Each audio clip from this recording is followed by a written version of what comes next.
Every 3 minutes, a Kiwi boards a plane to Australia, and most of them never come back. Last year alone, over 80,000 New Zealanders packed their lives into suitcases and made the move across the Tasman. That's an entire small city just gone. But here's the question nobody's asking. Is the grass really greener over there? Or are they walking into a trap that recruiters, job boards, and even their own friends won't tell them about? If you've ever wondered why your neighbor, your cousin, or even your best friend suddenly disappeared to Sydney or Melbourne, this is for you. Because what they're finding on the other side, it's not what the glossy brochures promised. Some are thriving, buying houses, saving thousands, living their best lives. Others? They're one medical emergency away from financial ruin, working 60-hour weeks just to afford rent, and scrolling through Instagram at 11 p.m., wondering if they made the biggest mistake of their lives. So today, we're breaking down the real story behind New Zealand's great exodus. The shocking pay gaps, the hidden costs, the cities where Kiwis are actually winning, and the dark truths that 42% of migrants admit they never saw coming. Because what you're about to discover could save you from a $50,000 mistake, or help you unlock the opportunity of a lifetime. Let's dive in. But wait. Before we begin, please subscribe to ensure that you never miss out on any of my essential stuff. Comment "I subscribe" below, and I will welcome you to our community.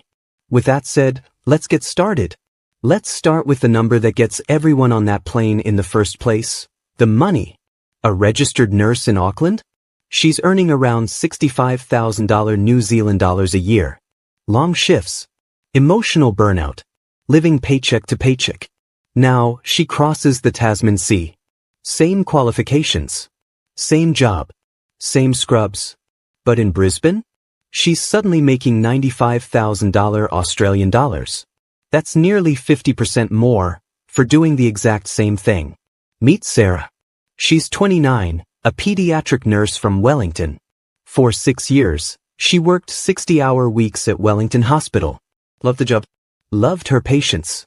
But here's the reality. She couldn't afford a one-bedroom apartment in the city she grew up in. She was spending $520 a week on rent for a damp flat in Newtown. No savings. No holiday. Just grinding. Then one day she saw a recruitment ad on Facebook. Brisbane Hospital. $95,000 Australian dollars base salary. Plus a $10,000 signing bonus. Plus relocation assistance. She thought it was too good to be true. Spoiler, it wasn't. Sarah moved in March 2023. Within 6 months, she was driving her own car, saving $1,000 a month. And for the first time in her adult life, she felt like she could actually breathe. And she's not alone. According to a 2024 OECD wage comparison study, New Zealand ranks a staggering 35% below Australia in median income across 47 different professions.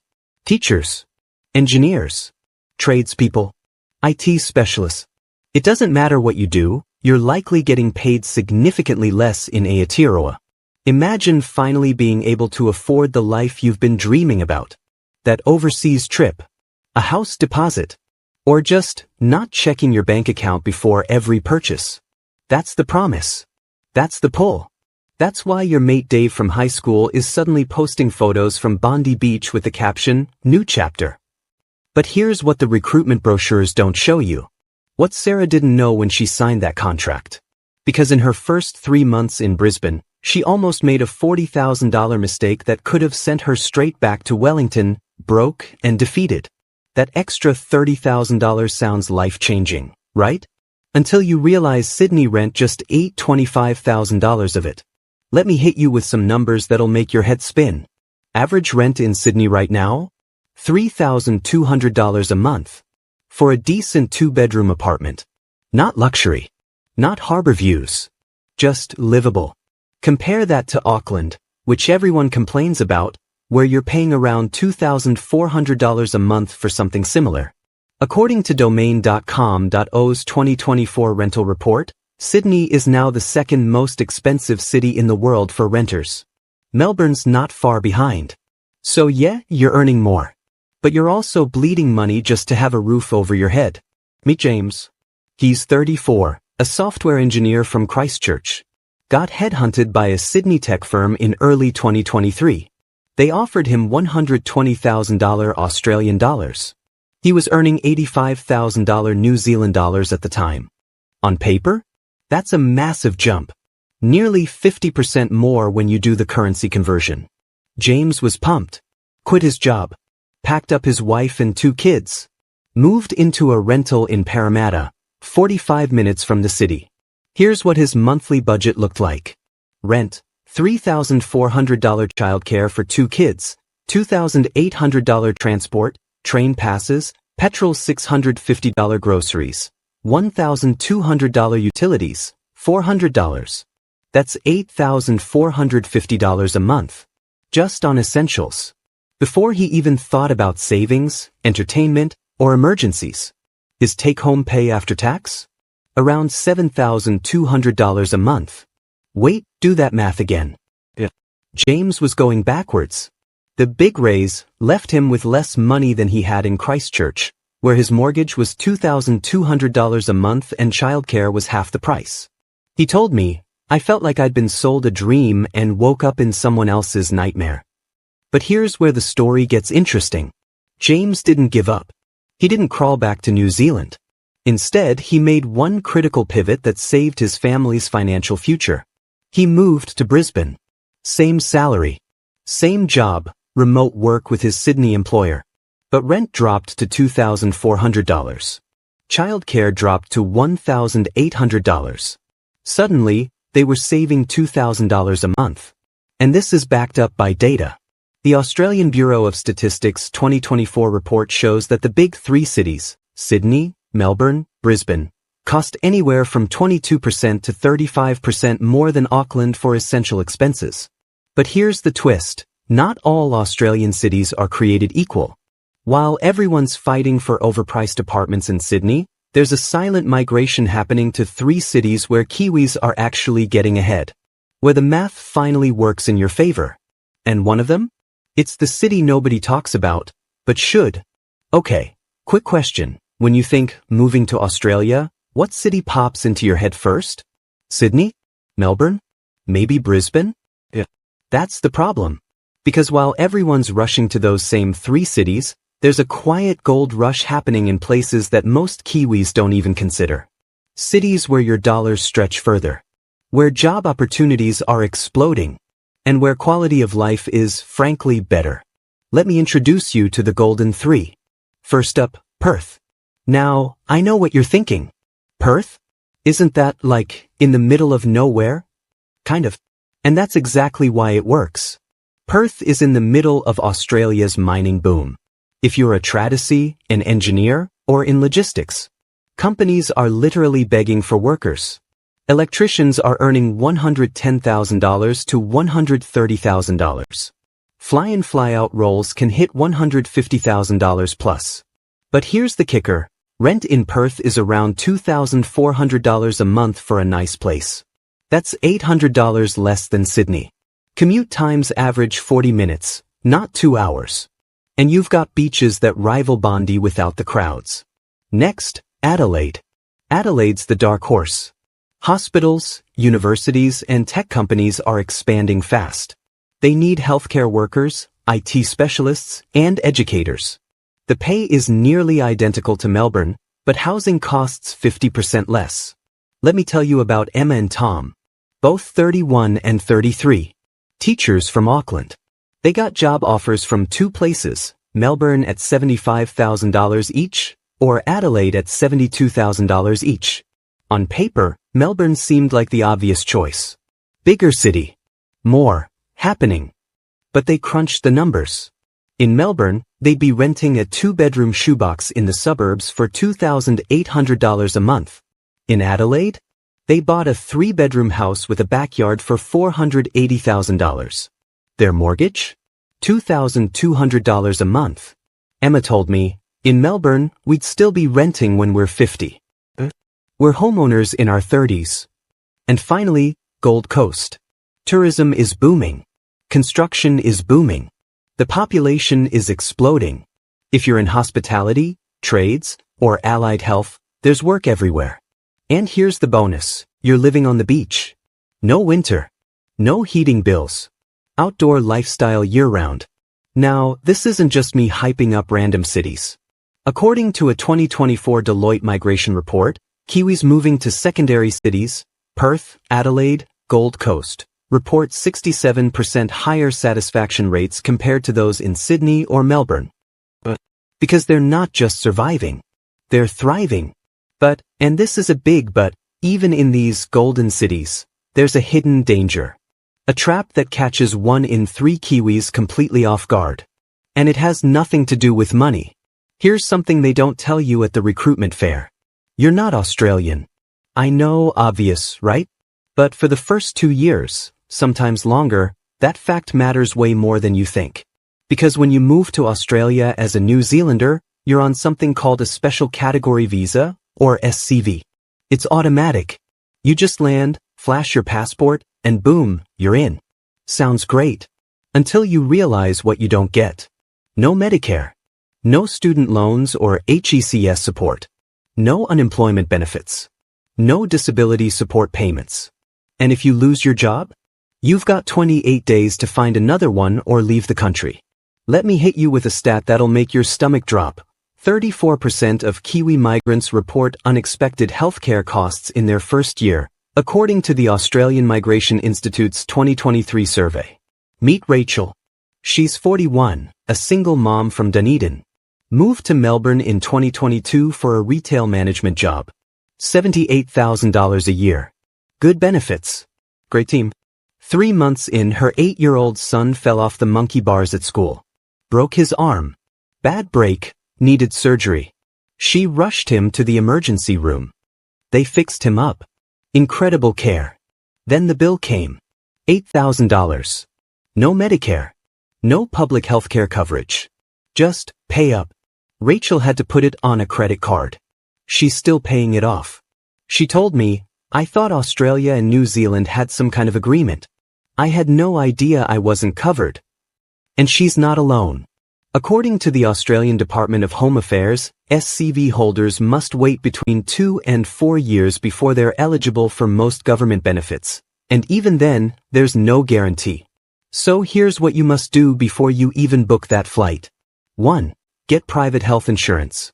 Budget $150 to $300 a month.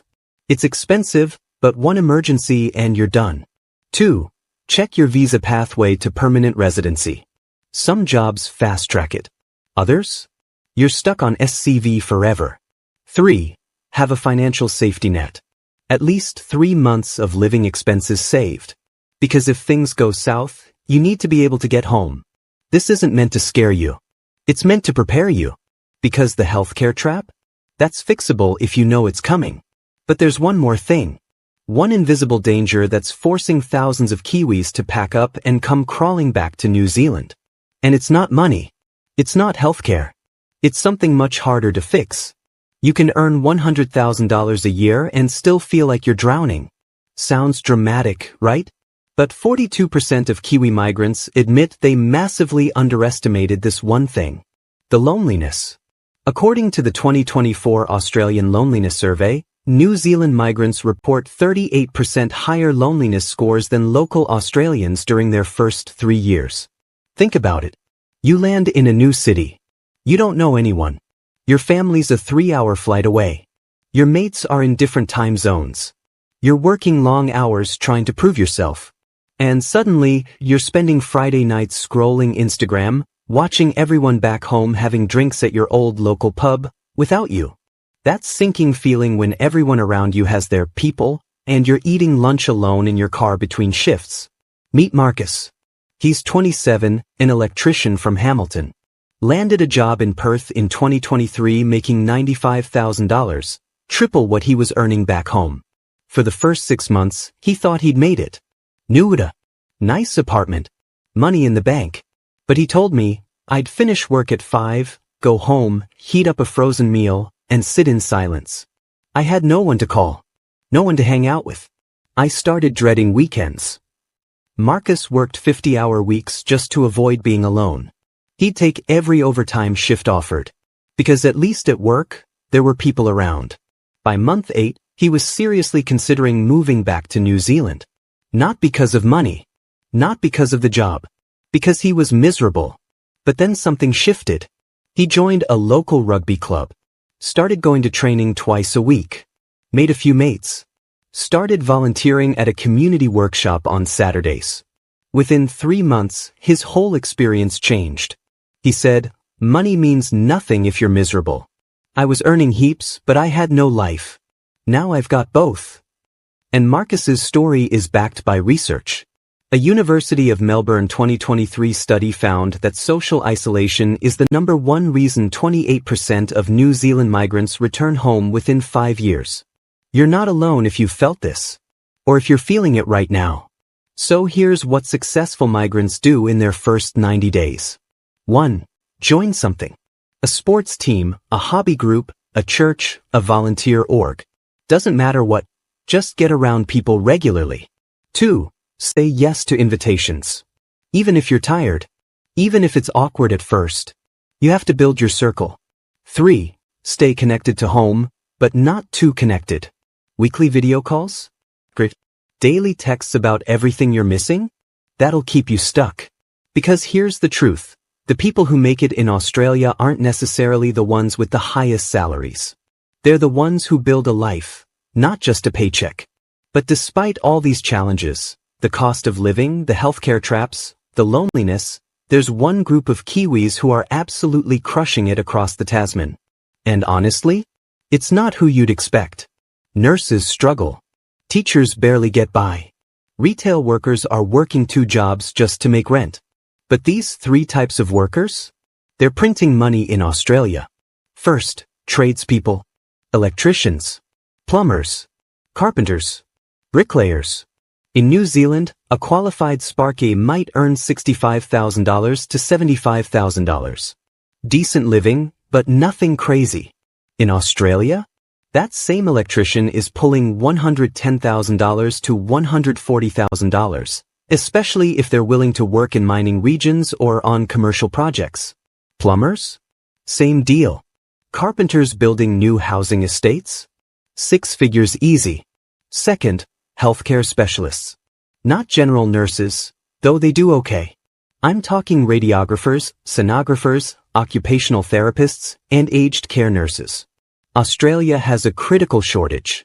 Hospitals are offering relocation packages, sign-on bonuses, and fast-track permanent residency pathways. Third, tech and engineering, specifically for infrastructure and mining. Civil engineers working on Australia's infrastructure boom? $130,000 plus. Mining tech roles? Even higher, with company-paid accommodation in some cases. Let me introduce you to Liam. He's 25, a plumber from Rotorua. Back home, Liam was earning $50,000 a year, living with his parents, trying to save for a flat. Then he saw an ad, Perth mining company looking for plumbers. $125,000 first year. Company paid accommodation on site. He applied. Got the job. Flew out 3 weeks later. Liam worked his butt off. Fly-in, fly-out schedule. 2 weeks on, 1 week off. In 18 months, he saved $60,000. But he's back in New Zealand, starting his own plumbing business with that seed money. He's got clients lined up. He's his own boss. He told me, Australia gave me the shortcut I needed. I couldn't have done this staying in Rotorua. And Liam's experience is the blueprint. According to Australia's Skills Priority List 2024, there are 347 occupations with critical shortages. And 89% of those roles offer New Zealand migrants a direct pathway to permanent residency. So here's how you check if you're in the winner's circle. 1. Go to Australia's Skills Priority List. Google it. See if your job's on there. 2. Check salary comparison sites like Seek, Indeed, or Payscale. Compare your NZ wage to the Aussie equivalent. 3. Research visa pathways. Some jobs get you PR in 2 years. Others leave you stuck on a CV. Because if your skill is in demand, you've got leverage. You can negotiate relocation costs, signing bonuses, and better conditions. But if your job isn't in demand, you're just another worker competing for overpriced apartments in Sydney. So after everything we've covered, the money, the hidden costs, the loneliness, the winners and losers, here's the ultimate question. Would you actually make the move? Alright, here's what I want to know. If you could earn 40% more but lose your support network, your free healthcare, and that deep sense of home you get from being around people who just get you, would you take the deal? Because that's the real trade, isn't it? Drop stay in the comments if you'd never leave New Zealand. If the money isn't worth what you'd lose. Or drop go if you're booking that flight tomorrow. If the opportunity is too big to pass up. And if you've already made the move, whether it's been 6 months or 6 years, tell us the one thing you wish someone had told you before you left. Your comment could literally save someone from making a $50,000 mistake. Or help someone unlock the opportunity they've been dreaming about. Because next week, we're revealing the 5 Australian cities about to boom in 2025, and they're not the ones you think. Infrastructure projects. Population explosions. Job markets about to go off. You won't want to miss it. So hit that subscribe button, drop your comment, and I'll see you in the next one.